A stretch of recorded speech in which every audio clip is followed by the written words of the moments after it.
Para muchos nosotros estamos rodeados por señales que tienen que ver con logias, sociedades secretas, con organizaciones que controlarían ciertos aspectos de información.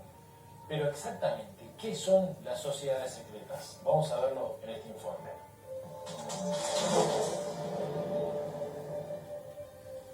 En la historia moderna existe un fenómeno que nos ha acompañado y que poco a poco fue llamando la atención de más personas.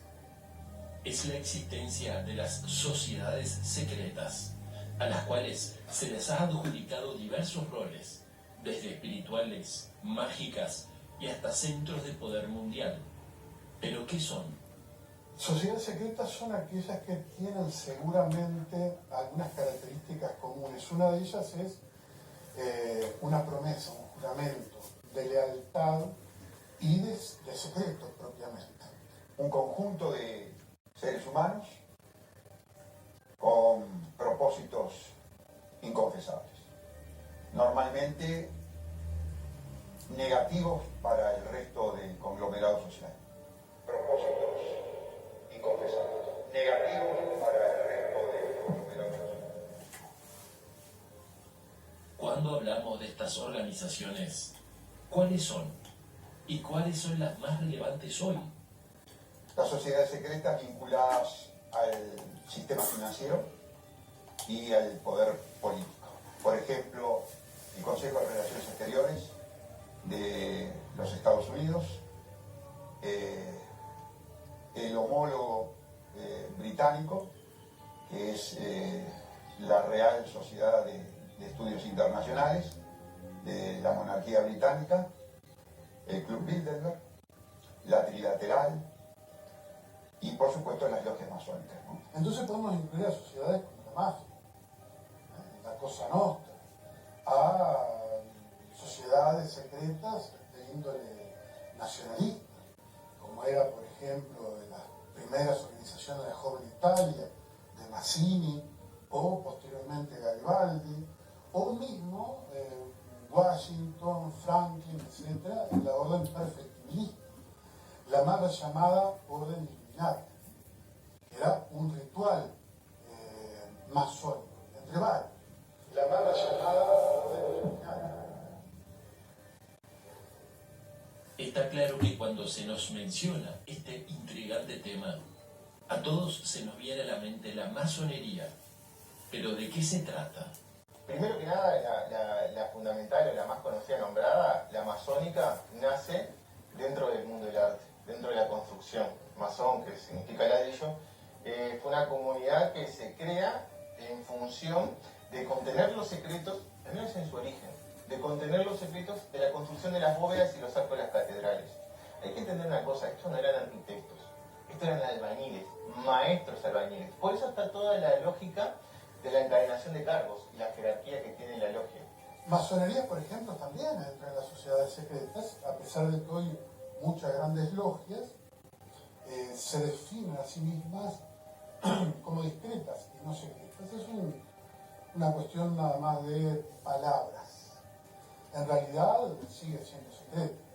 La mayoría de las personas acceden al primer, segundo, tercer grado, el grado de maestro, pero después están los grados filosóficos, hasta el grado 33 o 49, según sea el rito. Y ahí son secretas. Cuanto más uno va avanzando, más secreta es, y más duro es el compromiso. Más secreta es, y más duro es el compromiso. En estos tiempos, gracias a investigadores, especialistas y difusores, conocemos cada vez más sobre la misteriosa organización. Pero, ¿cómo surge la masonería? Los masones, al principio del 1300, 1400, cuando comienzan las grandes catedrales y empieza el proceso gótico, donde esas estructuras parecen flotar y no se derrumban, se crea un gremio. Ese gremio es el que tiene el conocimiento y que pasa de boca en boca la información a su aprendiz, que no necesariamente tiene que ser su hijo, simplemente tiene que ser aquel albañil que tenga las características adecuadas y el dominio para poder tener los conocimientos. Y esos conocimientos no se transcribían, simplemente se pasaban porque se aprendían a través de la práctica. Entonces, estos albañiles crean esta especie de logia, especie de sindicato, hasta pasado el Renacimiento, donde ya todos los secretos de la construcción aparecen en libros. Recordemos que tenemos las imprentas Gutenberg y demás que hacen accesibles todos los conocimientos. Entonces ya este tipo de logias cambia, se modifica y se transforma tal vez en lo que es hoy en día por diferentes procesos. La masonería, por ejemplo, para analizar un caso, no es una la masonería. La masonería son muchas. La masonería francesa, la masonería inglesa, la masonería egipcia, son muchas. Entonces sus objetivos y su forma de trabajar los rituales son completamente diferentes entre unas y otras.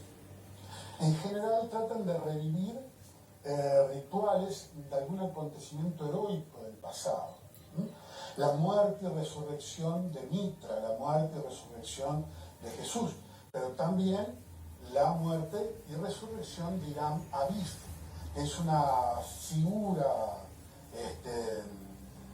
muy tardía de 1600, 1700 que aparece en la masonería inglesa. En este proceso también se crea una gran cultura, gracias a los resabios de la Ilustración, que apuesta a un conocimiento por fuera del canon o fuera del conservadurismo. Entonces se busca tener lazos con el más allá o con otras dimensiones mediante métodos de concentración, métodos de meditación, e incluso en algunos casos, si esto no alcanzaba, no era suficiente, la utilización de absenta y algunas otras drogas que pudiesen funcionar para poder entrar en trance. Tener lazos con el más allá o con otras dimensiones. Dentro del imaginario popular existen todo tipo de especulaciones, las cuales llegan a creer que estas logias realizan diversos rituales espirituales y cuentan con un gran sentido esotérico. También tiene algunas características que generan Vacío, por sobre todas las cosas. Se deja de lado la intelectualidad o el conocimiento por lo práctico, lo barato y lo simple. Constituyen lo que nosotros normalmente graficamos como una pirámide. Son organizaciones piramidales. Hay un orden jerárquico, y el orden jerárquico de las sociedades secretas está dado por el poder económico. Ese es el factor. Porque el hilo conductor, el factor que explica, que motiva teleológicamente, es decir, finalísticamente estas organizaciones, es el poder económico y el poder político. Pero fundamentalmente se utiliza el poder político para fortalecer, incrementar, profundizar, petrificar el poder económico. Las guerras son actos financieros, está absolutamente aceptado por la élite que cumple una función de estructuración económica, financiera, social, política. Vos a tu enemigo, si tenés un problema con el vecino, no le llevas un 38 para que en el próximo enfrentamiento que vos tenés saque el 38 y te mate. Salvo que tú hayas armado toda una teatralización, no quiere decir que no haya muertos. Por supuesto que hay muertos, hay una crueldad terrible, pero sobre la humanidad, la élite no muere. La élite no se enfrenta. La élite negocia. La élite va al Banco Internacional de Pago y se junta y se prestan, como le prestaba plata el Banco de Inglaterra al banco, al Bundesbank de Alemania, en plena guerra, cuando se estaban matando alemanes con ingleses. Entonces, bueno, todo eso obedece a la conspiración de las sociedades secretas. Este controvertido tema, sin duda, intriga a muchos y seguirá en discusión. No podemos determinar a ciencia cierta si nos acercamos a la verdad o simplemente son consecuencia de las propias especulaciones que produce el hecho de que existan sociedades secretas. Por ahora, todo lo que allí sucede se mantiene en la zona desconocida. Que manejan aspectos prácticos, pero también seguramente niveles esotéricos. De hecho, así lo dejan claro en la simbología que manejan. Ya de por sí el concepto de sociedad secreta rechina un poco con lo que es un mundo libre, ¿no? Porque cuando hablamos de sociedades secretas estamos hablando de un grupo de personas, una organización que tiene cierto tipo de secretos o cierto tipo de información diferente al resto de las personas. Eso ya está implicando algún tipo de diferencia y tal vez hasta ventaja con respecto a otros. Ahora, si esas mismas sociedades secretas además tienen poder político, económico o algún otro poder que genera injerencia sobre el resto de los seres humanos, más resuena o rechina o que provoca algún tipo de sensación de que hay algo que no está del todo correcto. Claro, el argumento muchas veces que ponen, lo hemos visto en el informe, es justamente que, bueno, que tienen que preservar la información. Bueno, pero ese concepto también ya es tal vez equivocado. ¿Por qué? Porque preservarlo ¿de quién? ¿O de quiénes? Para que otros no compitan con ellos mismos. También es una posibilidad. Entonces volvemos a la sensación de que no llega a cuadrar el concepto de sociedad secreta. Ahora, también, como hicimos en algún tema anterior, es curioso ver cómo algunas personas, cuando empiezan a detectar sociedades secretas y se oponen a esa organización o se oponen a la idea de que cierto aspecto de la sociedad esté gobernado por sociedades secretas, cuando descubren eso, empiezan a creer que toda organización sincrética o secreta ya es negativa, es mala. Tampoco es así. Hay de todo, como vimos también en el informe que mostramos hoy, y como dijeron los propios especialistas. Pero esto también tiene que ver con que cuando no hay un encuadre claro de la información que se maneja, cuando uno descubre algo, tiende a traspolarlo al resto de los descubrimientos y traspolar, por lo tanto, cuando descubre que hay alguna sociedad secreta o una logia, una organización que controla un aspecto y que, bueno, sirve solo a intereses particulares de un grupo de personas, cuando se descubre eso, bueno, es lógico que se tienda a creer de que el resto de las organizaciones puedan tener un tinte similar, pero no es siempre así.